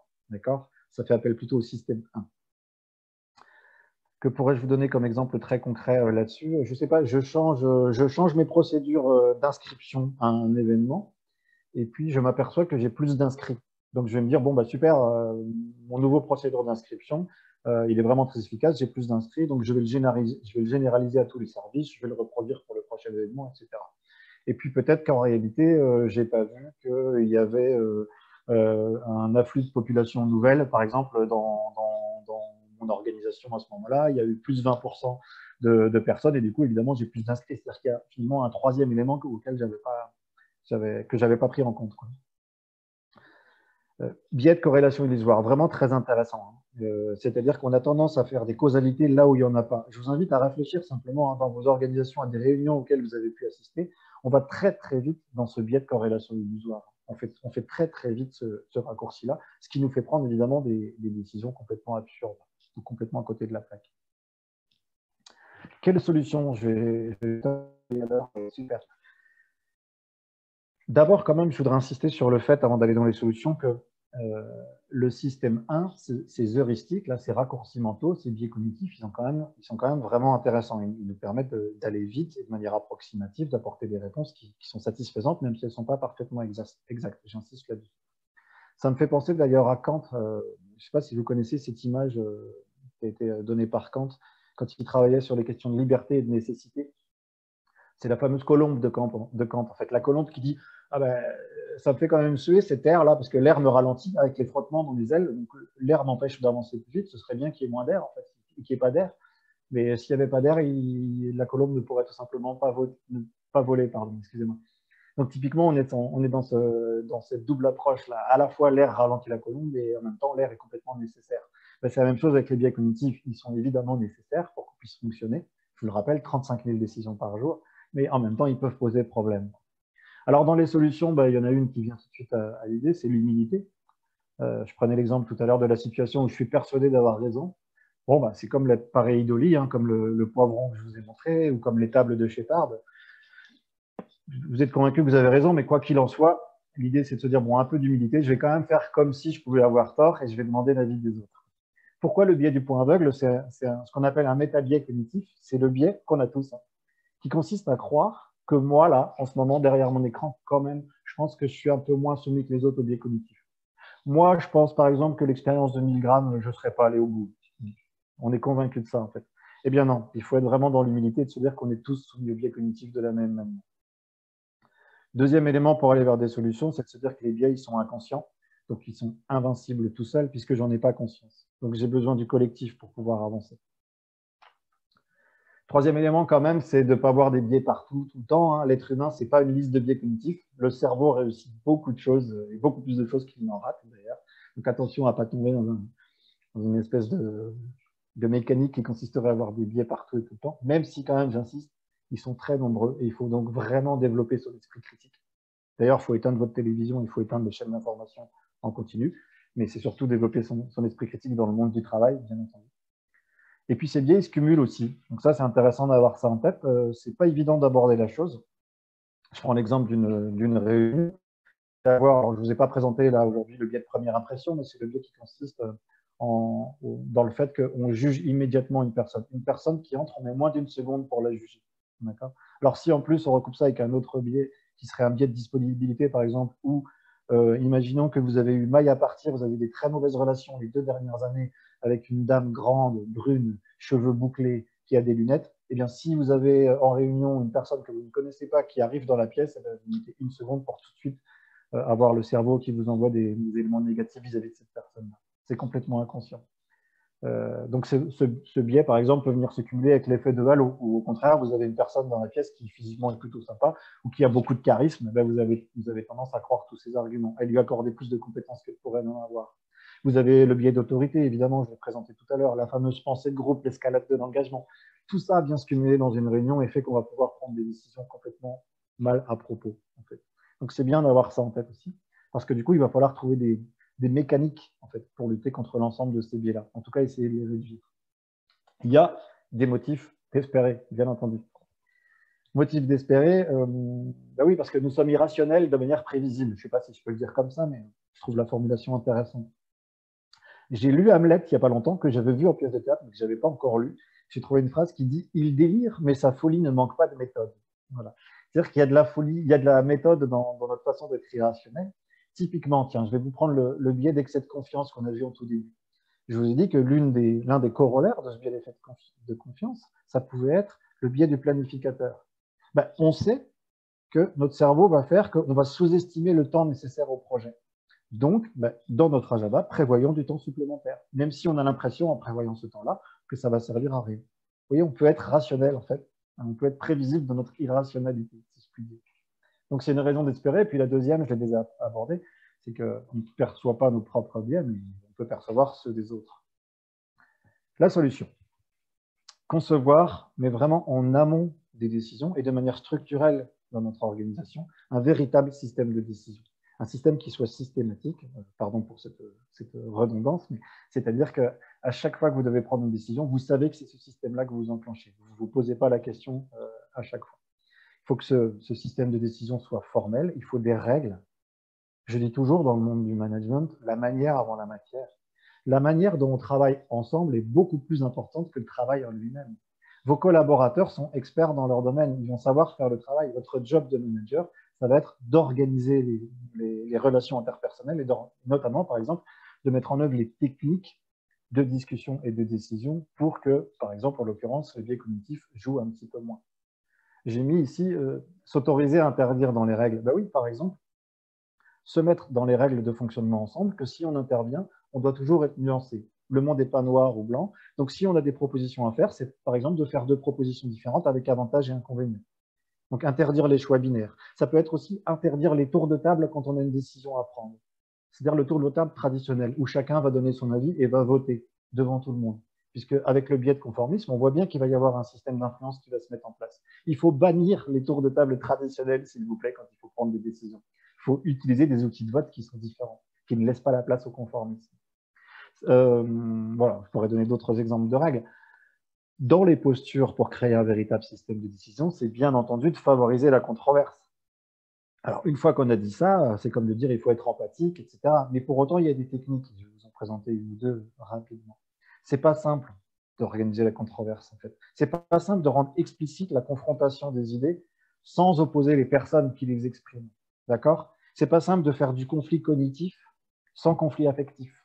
Et pourtant, il faut provoquer cette controverse. Sinon, on est forcément victime des biais cognitifs. Et puis, dernière proposition, c'est vraiment d'avoir de la diversité dans nos équipes. Je vous donne un exemple assez parlant. Vous avez un commercial qui arrive dans un pays, c'est un commercial qui vend des chaussures. Et il s'aperçoit que dans ce pays, personne n'a de chaussures. Et il se dit, oh là là, bah, c'est pas cool, quoi. Je ne vais pas pouvoir vendre de chaussures, ici tout le monde est pieds nus. Et puis vous avez une autre vision d'un commercial qui a une autre éducation, un autre fonctionnement, une autre culture d'organisation, etc. Et qui va dire, mais c'est génial, tout le monde est à pieds nus ici, il y a des milliers de chaussures à vendre. Voilà, on a les avis complètement opposés avec exactement une même situation. Favoriser la diversité pour avoir ces fameuses visions différentes du monde qui puissent se croiser. Donc évidemment, faire jouer l'intelligence collective, puisqu'on a vu qu'individuellement, on était victime des biais, on n'en avait pas conscience, mais avec des outils, puisque sinon on tombe par exemple dans le conformisme et dans les décisions absurdes. Je jette un petit coup d'œil, il va nous rester un petit quart d'heure, je vais être très vite pour laisser 10 minutes au moins de questions-réponses. Ça me tient à cœur. Je vais prendre juste quelques secondes là-dessus. La démarche 1, plusieurs, tous. Quand vous êtes nombreux à travailler sur un projet, je ne sais pas, vous êtes 15 personnes, 20 personnes autour de la table, il faut une première phase d'introspection, ensuite une phase en petit groupe et ensuite une restitution tous ensemble. C'est là où les post-it sont un outil magnifique, même s'ils sont décriés aujourd'hui parce qu'ils ont peut-être été un peu mal utilisés dans le temps. Mais vraiment, phase d'introspection, chacun de son côté met son idée sur son post-it. Il ne peut donc pas être influencé par les autres. Ensuite, on en discute en petit groupe pour pas qu'il y ait de jeu d'influence trop important, et ensuite en grand groupe. La démarche 1, plusieurs tous, fondamentale. Avoir des systèmes de vote. Alors, pas forcément, ça peut paraître parfois un peu laborieux d'avoir des systèmes de vote qui soient des votes à bulletin secret, mais pourquoi pas un vote simultané? Vous votez pour le choix 1, 2 ou 3. À 3, on lève tous la main ensemble. Comme ça, il n'y a pas d'influence possible. Je vous invite à regarder ce film magnifique qui s'appelle 12 hommes en colère sur la question du vote et des jeux d'influence, qui est vraiment super, sur les prises de décision. Bien sûr, pour les managers, le 360, c'est-à-dire demander à vos collaborateurs de porter un regard sur votre façon de manager, pas sur vous, hein, sur votre façon de manager. Par exemple, ça permet de lutter contre le biais d'excès de confiance. Les systèmes de vote, et puis le 1 plusieurs tous, vous l'avez compris, hein, ça peut vous permettre de lutter contre le biais d'autorité, contre le biais de conformisme, pensée de groupe, etc. Je ne vais pas les détailler tous. Hein. L'avocat du diable pour favoriser la controverse, la diversité. Alors vous allez me dire, oui, mais celui qui va jouer le rôle de l'avocat du diable, donc qui va contredire l'avis majoritaire, il peut se mettre en difficulté. Eh bien, il y a des techniques pour lutter contre ça, et on peut très bien imaginer qu'on fait 2 équipes. le manager demande à ses collaborateurs d'avoir une équipe qui donne des arguments pour, une équipe qui donne des arguments contre. Et ça donne une forme de jeu où tout le monde se sent à l'aise pour s'exprimer, même s'il n'est pas en accord avec ce qu'il est en train d'exprimer. C'est simplement un jeu, mais par contre, tous les arguments vont pouvoir sortir. C'est extrêmement intéressant. Autre exemple que j'aime beaucoup, c'est le pré-mortem. Alors là, vous imaginez que vous êtes en 2025, votre projet s'est complètement cassé la figure et vous essayez de lister tous les éléments qui sont la raison pour laquelle votre projet s'est cassé la figure. Il y a un biais qui est très fort, qui existe, et on le vit en ce moment avec la Covid, c'est le biais rétrospectif. C'est le fait qu'on ne peut pas s'empêcher de se dire « Oh, ben quand même, on pouvait le voir arriver, ce truc-là. » Oui, mais en fait, c'est un biais cognitif. Notre cerveau nous persuade qu'on aurait pu le voir arriver, mais on ne pouvait pas le voir arriver. Et ça, le pré-mortem joue sur ce biais cognitif, mais de manière positive. C'est-à-dire que, donc vous imaginez que vous êtes en 2024, que le projet a échoué, vous essayez de voir les causes de l'échec du projet. En fait, on est plus doué pour expliquer ce qui s'est déjà produit que d'imaginer ce qui pourrait se produire. Donc en fait, on utilise ce biais cognitif. J'aime bien l'approche des 5 pourquoi. Moi, c'est-à-dire vous demandez à chaque fois pourquoi quand une personne vous répond, parce que la première réponse qu'elle vous donne, c'est une réponse en général biaisée, donc il faut aller creuser. Je vous ai mis cette image-là parce que j'ai donné vraiment des exemples un peu plus concrets, peut-être un peu plus fouillés de techniques dans le cadre du premier webinaire que j'ai donné pour les NetQM sur le droit à l'erreur. Et il est disponible sur la chaîne YouTube si ça vous intéresse. Et puis, oui, technique que j'aime beaucoup aussi, qui est issue de l'agilité, qu'on appelle une rétrospective, qui permet par exemple de lutter contre l'aversion à la perte ou contre l'escalade de l'engagement.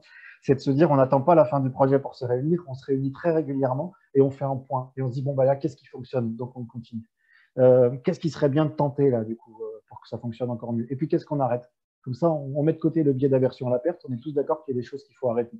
Et en plus, bien entendu, on cumule on continue, on tente, on arrête, avec la démarche un, plusieurs, tous, pour qu'il n'y ait pas de jeu d'influence. Donc, chacun va venir coller son post-it tour à tour en ayant une phase d'introspection.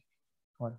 De la même manière, un peu que l'avocat du diable, on peut organiser des débats mouvants. En fait, un groupe d'accord, un groupe pas d'accord, et chacun doit argumenter, il doit essayer de convaincre l'autre. Voilà.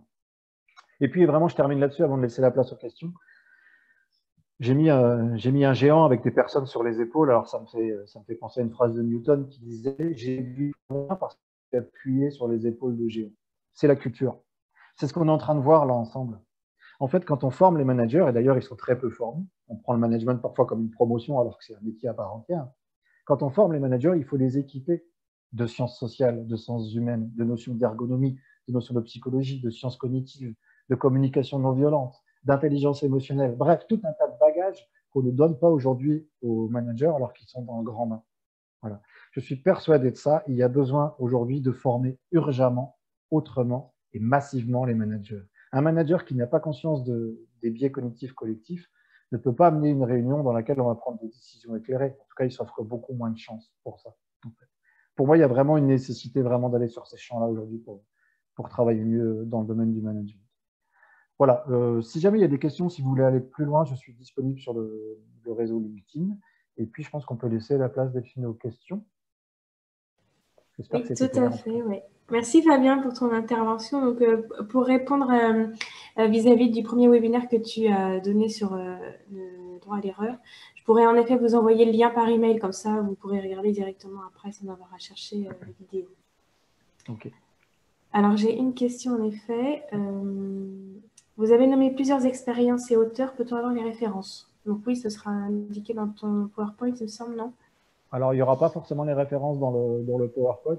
N'hésitez pas à m'écrire, prendre mes coordonnées si nécessaire auprès de Delphine, et sinon, si vous êtes sur le réseau LinkedIn, mais voilà, vous arriverez à me joindre sans problème. Je peux faire du cas par cas, il n'y a pas de problème, parce que évidemment, j'ai cité beaucoup d'expériences. À chaque fois, il y a une référence précise, mais c'est possible, il n'y a pas de problème. On fait du cas par cas dans ce cas-là. Je m'engage à répondre à ces questions. En tout cas, beaucoup de personnes ont dit que c'était très intéressant, passionnant et très riche. Donc, merci de ton intervention. Merci à vous. J'espère en tout cas vraiment que l'idée pour moi, c'est qu'il y ait une transformation derrière, hein, que vous puissiez décliner ces biais cognitifs qui sont issus finalement de la psychologie sociale de manière générale et des sciences cognitives en quelque chose de très concret sur le terrain pour manager autrement. L'idée était derrière évidemment d'avoir davantage de bien-être et d'efficacité au travail. Alors Patricia, qui avait participé au ton premier webinaire sur le droit à l'erreur, vient de dire qu'en effet, c'était très complémentaire ce que là tu avais présenté ce matin. c'était très complémentaire au premier webinaire et c'est vrai qu'il y a beaucoup de choses que tu as repris et qui peut expliquer des choses de ton premier webinaire. Donc, merci Patricia de faire le lien. Ouais. Merci pour ce témoignage. En attendant qu'une autre question arrive, je suis passé un peu vite, mais vous aurez le diaporama et je vous ai mis ici plusieurs références. Plusieurs références de documents qui m'ont beaucoup nourri en ce qui me concerne sur les biais cognitifs. Alors, je n'ai pas de questions pour l'instant. Est-ce que des personnes souhaitent faire des commentaires, poser des questions? Bon, parfois, il faut aussi le temps d'assimiler tout ce qu'on vient d'écouter. Hein, donc, bien sûr. C'est assez dense. Si, moi, je veux bien, c'est pas vraiment une question, mais c'est pour avoir un avis. C'est Marianne Juin, de l'Agglo de La Rochelle. Moi, je travaille beaucoup actuellement sur l'accompagnement au changement de pratique en lien avec la transition. Et je trouve qu'on est vraiment sur des communs, en fait, avec tes réflexions, Fabien, sur dans les collectivités, on est beaucoup dans les injonctions, voilà, et sur comment faire pour justement accompagner, on va dire les citoyens, mais c'est un peu large, mais sur des changements de pratique. Et je trouve qu'on fait beaucoup d'erreurs sur ces sujets-là, en fait. Oui. Merci Marianne pour cette remarque. Là, j'ai envie de faire appel aux nudges. Je ne sais pas si vous connaissez les nudges. Les nudges, c'est ces principes qui permettent de se dire qu'on va essayer de faire en sorte de faire changer les gens, mais sans leur imposer de nouvelles règles ou quoi que ce soit. Nudge, c'est traduit un peu maladroitement, mais c'est traduit en français par le terme coup de pouce. C'est Richard Thaler qui a bossé ces sujets-là. On appelle ça aussi le paternalisme libertarien. Pardon, je vous donne tout ça, mais c'est parce que si vous souhaitez avoir des références, plutôt que de contraindre ou de sanctionner, c'est d'amener les gens à faire des choses qu'ils ne feraient pas naturellement, mais de leur plein gré. Alors, il y a plein de sortes de nudges. Hein. Il y a des nudges qui sont invisibles. Je vais être très concret. Nudge invisible, ça va être je mets de la musique dans une salle d'attente médicale pour faire baisser le stress. Il y a des nudges qui sont visibles. Je ne sais pas, par exemple, vous voulez emmener des gens avec vous et vous leur dites 70% des collègues se sont déjà mobilisés. Ça, c'est un nudge, en fait, ça fonctionne. C'est pour ça, par exemple, que quand EDF veut vous faire baisser votre consommation d'électricité, on vous dit, dans votre immeuble, vous avez déjà X% des personnes qui ont baissé de X% leur consommation, par exemple. Et puis, vous avez des nudges plus ou moins visibles. Je pense à une route accidentogène le long du lac Michigan, par exemple, dans l'Illinois, où ils avaient rapproché les lignes blanches à l'approche d'un virage pour qu'on ait une sensation de vitesse pour que les gens ralentissent. Voilà. Vous connaissez peut-être ce nudge aussi qui consiste à mettre des mégots de cigarettes avec d'un côté, je vote pour Marseille et de l'autre côté, je vote pour PSG, par exemple. En fait, c'est des mécaniques qui permettent d'amener les gens à changer leur comportement et sur les questions de transition, c'est très intéressant. Ça a été développé en Angleterre et aux États-Unis dans un premier temps. Barack Obama s'est beaucoup servi de ça. Et ça existe en France, et notamment la DITP, hein, Direction interministérielle de la transformation publique, qui a bossé ces questions-là. Je ne sais pas si ça peut t'éclairer, Marianne, mais c'est un vrai sujet intéressant qui est vraiment en lien avec les biais cognitifs, pour le coup. Ouais, mais je me pose des questions, en fait, sur le fait qu'une fois que tu enlèves le nudge, en fait, est-ce que le changement d'habitude, il est pérenne ou pas? D'accord. Ce que je propose, c'est qu'on puisse entrer en relation ensemble pour laisser la place à d'autres questions, mais avec plaisir pour continuer d'évoquer ce sujet-là. Et puis, j'ai une personne en tête avec qui je pourrais te mettre en relation. Ok, merci. Alors, il y a une autre question qui est en lien avec l'actualité, évidemment. Quelle est la lecture des comportements irrationnels que l'on a pu voir ces derniers mois depuis la Covid? J'ai fait exprès de ne pas orienter mon propos là-dessus. Je vous invite à aller visionner une conférence d'un monsieur qui s'appelle Olivier Sibony. Alors, je l'ai en référence dans le livre. Olivier, conférence à HEC, elle doit être disponible sur YouTube, je pense. Il y a énormément de choses qui sont liées aux biais cognitifs, les comportements irrationnels qu'on peut voir vis-à-vis du Covid. Donc, ce n'est pas en une minute que je vais vous en faire le détail. Je pense par exemple aux biais, ce qu'on appelle les biais d'endogroupe ou d'exogroupe, dont je n'ai pas encore parlé.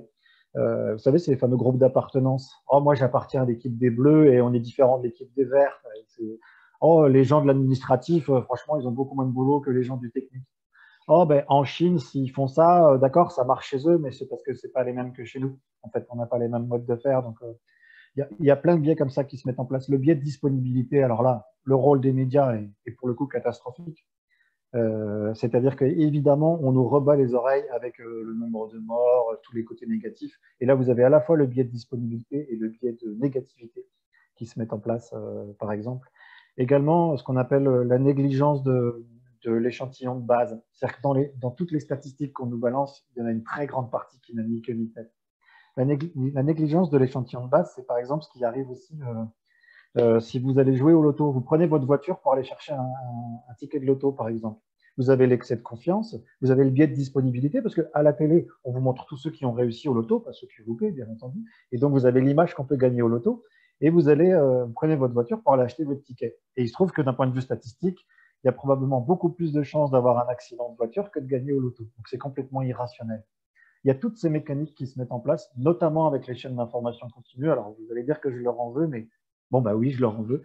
Mais voilà, énormément de biais cognitifs qui se mettent en place avec le Covid. Il faudrait vraiment du temps, mais pour le coup, j'ai des réponses. Hein. Le sujet m'a beaucoup intéressé. J'ai quelques pages de notes sur le sujet, mais je vous invite à voir la conférence d'Olivier Sidoni, vraiment très intéressant. Tout en gardant l'esprit critique, hein, bien entendu. Tout ce que je vous ai raconté aujourd'hui, essayez d'aller le contester, essayez de trouver des réponses contraires. Moi, ça me va très très bien. Il faut garder la controverse. Hein. Alors, Cécile vient de vous mettre un lien d'une vidéo YouTube qui s'appelle Les biais cognitifs en temps de crise. Elle vient de le mettre dans le chat, donc vous pourrez aller voir après.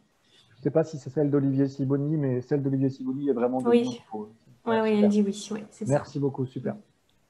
Et Patricia, tu as levé la main tout à l'heure. J'ai l'impression que tu avais une question.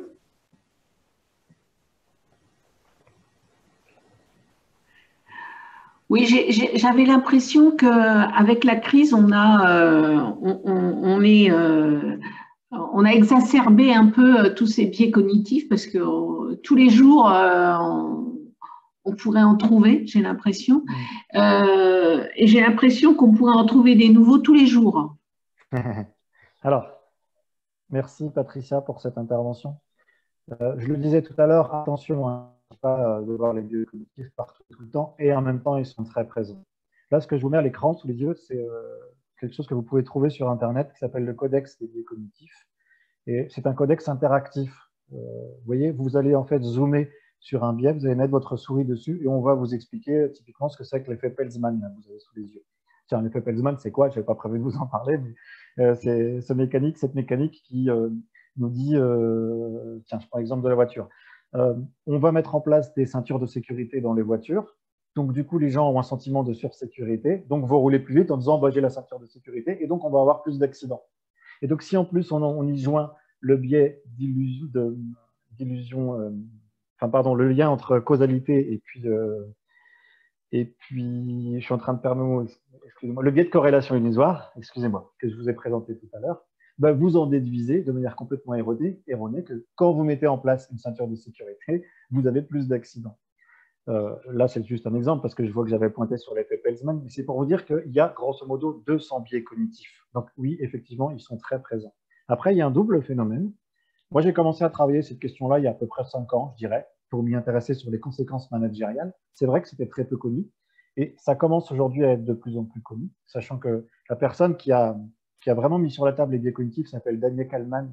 Elle a été prix Nobel en 2002, prix Nobel d'économie. Donc, vous voyez, ça donne aussi un effet d'éclairage supplémentaire. Et puis, bien sûr, le phénomène qu'on est en train de vivre aujourd'hui avec la crise sanitaire permet à certains experts, trop peu nombreux d'ailleurs à mon goût, de venir exprimer tous ces comportements irrationnels par le biais des biais cognitifs. Quoi. Donc, c'est normal. Il y a aussi le biais de disponibilité, du coup, qui fait qu'à partir du moment où vous êtes intéressé au biais cognitif, là où le mot serait cité dans un article quelque part rapidement que vous allez lire, et vous n'y aurez pas prêté attention, maintenant vous allez y prêter attention très régulièrement. Donc vous allez avoir l'impression qu'on vous parle des biais cognitifs de plus en plus. C'est le coup de la voiture que j'expliquais tout à l'heure. Voilà. J'espère que ça répond, Patricia. Oui, super, merci. Alors, il y a une autre question. Comment éviter les clichés, notamment dans les processus de recrutement? Parce que tu en as parlé, c'est vrai, un peu tout à l'heure, mais comment est-ce qu'on peut empêcher notre cerveau de faire ces raccourcis, comme tu l'as dit? Bah, pour le coup, là, c'est pareil, il faudra un petit peu de temps. Alors, la diversité joue beaucoup quand même. C'est-à-dire qu'il faut vraiment avoir des profils différents dans les jurys de recrutement, bien entendu. Parce qu'effectivement, l'effet de halo qui va jouer pour moi, par exemple, ne va pas jouer pour mon collègue. Donc, ça permet d'avoir des visions différentes. On peut avoir l'effet de contraste, par exemple, dans les biais de recrutement. L'effet de contraste, c'est l'idée que vous avez un candidat moyen qui vient de passer et vous avez un candidat plutôt très mauvais plutôt mauvais qui arrive ensuite. Là, vous avez tendance à faire un effet de contraste et à le juger le candidat moyen meilleur qu'il n'est en réalité, par exemple. Donc là, c'est pareil, il faut croiser le regard, il faut organiser la controverse. C'est pareil sur l'erreur d'attribution. Si vous avez, tiens, tout à l'heure, je prenais l'exemple d'une personne brune, grande, avec des lunettes, avec qui vous avez éventuellement eu des problèmes. Une personne arrive pour passer un entretien de recrutement, elle lui ressemble. Votre cerveau, tout de suite, il va faire le lien. Ça sera inconscient, hein, vous n'en aurez pas conscience, mais il va faire le lien. Donc, si vous avez des profils différents autour de la table, bien entendu, ce truc-là, il ne va pas parler à la personne qui est à côté de vous et qui n'a pas vécu ces difficultés avec la personne grande avec des lunettes aux cheveux bouclés marrants, par exemple. Je pense aussi oui, l'effet de récence aussi, par exemple. Vous recrutez un collaborateur sur un nouveau poste ou alors pour le faire monter à un grade supérieur, par exemple. Typiquement, si votre collaborateur a fait des bêtises les 3 derniers mois, ces bêtises-là sont très présentes dans votre cerveau. Et du coup, vous allez aborder l'entretien d'une manière plutôt négative vis-à-vis de lui. C'est à cause de cet effet de récence-là. Voilà, il y a plein de biais. Je parlais tout à l'heure du cumul des biais dans les réunions. Il y en a plein qui s'accumulent dans les entretiens de recrutement. Alors vraiment, la clé, hein, c'est de se dire qu'il faut vraiment une diversité de recruteurs. Voilà. Et puis aussi, attention aux questions d'instinct, et d'intuition. On recrute parfois on se dit non, mais c'est l'intuition qui compte, c'est le feeling. Il y a beaucoup de travaux, il y a notamment un monsieur qui s'appelle Gary Klein, qui a travaillé d'ailleurs avec Daniel Kahneman, le prix Nobel dont je vous parlais tout à l'heure, et qui a essayé de se dire mais c'est quoi en fait, c'est quoi l'instinct, c'est quoi l'intuition. Et ils se sont rendus compte que, ça ne marchait pas dans des décisions stratégiques. Donc, là, sur le recrutement, on n'est pas dans des décisions stratégiques. Mais pour que l'intuition et l'instinct fonctionnent, il faut qu'on soit dans une situation qui soit reproductible très souvent, pour laquelle on ait beaucoup d'expérience et pour laquelle on ait beaucoup de feedback. C'est-à-dire que quelqu'un qui va pouvoir jouer un peu sur l'intuition dans du recrutement, il faut que ce soit quelqu'un qui fasse du recrutement tout le temps, avec plein de profils. Du coup, statistiquement, il a plein de choses qui sont susceptibles de se reproduire et qui font appel à du déjà vu, en fait. Et il faut être certain que les recrutements qu'il a faits ont bien ou mal marché par la suite. C'est le fameux feedback dont je parlais. Donc, attention aussi à ces idées, on va recruter au feeling. Ce n'est pas non plus aussi simple que ça. Il y a des sujets d'ailleurs très intéressants sur l'intelligence artificielle. Et là, je vais encore tenter de répondre à la question plus en avant, d'utiliser en partie l'intelligence artificielle ou des cabinets qui font des questionnaires de personnalité, etc. Ce sont des éléments aussi intéressants, puisque, aussi bizarre que ça puisse paraître, évidemment, l'intelligence artificielle est moins soumise aux biais. Mais attention, puisque bien sûr, quand on conçoit l'intelligence artificielle au départ, on est soumis aux biais en concevant cette intelligence artificielle-là. Donc voilà, je suis un peu complexe, mais en même temps, la réponse, elle est complexe, bien évidemment. Et du coup, c'est cette complexité qui fera qu'on arrivera à lutter contre les biais et la prise en compte de cette complexité. Et là, je vous invite à aller regarder les travaux d'Edgar Morin sur ce sujet-là. J'interviens aussi sur ce sujet-là en tant que formateur en management. On n'intègre pas suffisamment le fait que le monde soit complexe dans nos procédures managériales. Typiquement, dans un processus de recrutement, très souvent, on est à côté de la plaque dans nos manières de faire, parce qu'on n'intègre pas tous ces sujets-là. Merci Fabien, c'était très complet ta réponse. Merci. Merci. Donc, je n'ai pas eu moi de nouvelles questions dans le chat, donc je vous invite après, si vous avez des questions plus précises, en effet, à recontacter Fabien via LinkedIn. En tout cas, merci parce que vous avez été très présent à répondre au sondage et puis il y a eu beaucoup d'échanges aussi dans le chat tout au long de ton intervention, Fabien. Donc, merci à vous d'avoir joué le jeu, c'était vraiment très sympa. Et merci Fabien pour ta présentation très complète, c'était très dynamique et ça nous a fait penser à beaucoup de petites anecdotes personnelles. Enfin, en tout cas, moi, c'est le cas. Donc, merci beaucoup de ta présentation. Le plaisir était pour moi et un grand merci à toutes et tous d'avoir été actifs, effectivement. Merci beaucoup et puis au plaisir, à bientôt. Merci à tous. MSQM. De rien. À bientôt tout le monde. Au revoir, à bientôt.